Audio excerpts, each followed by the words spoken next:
বাংলাদেশের এ টিমের বিপক্ষে জিম্বাবুর এ টিম স্কোয়াড ঘোষণা করেছে। জিম্বাবুর স্কোয়াডে কারা কারা আছেন সেটা শুনে নিন। প্রথমে Faraz Akram, Ryan Burl, Matthew Campbell, Mitchell ফোর্স, ট্রেভার গ্রাউন্ডু, ইন্দোর Kaia, Roy Kaia, Clive Madande, ওয়েলসি মানদেবের, মাফসা,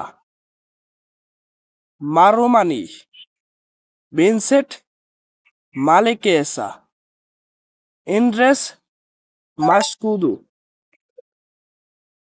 টারিয়ার্স মা সাদাকাতা, আন্তুম নাগবি। এ হলো জিম্বাবুর এই দলের স্কোয়াড। এই সিরিজটি অনুষ্ঠিত হবে জুন মাসের 11 তারিখে এবং বগুড়া স্টেডিয়ামে শুরু হবে এই ম্যাচ। বগুড়া স্টেডিয়াম ও রাজশাহী স্টেডিয়ামে। তাহলে জিম্বাবুর এই টিম আস্তে আস্তে বাংলাদেশের এই টিমের সাথে খেলবে। বাংলাদেশের এই টিমের এখনো স্কোয়াড ঘোষণা করবে, সেটাও জানাবো আপনারা।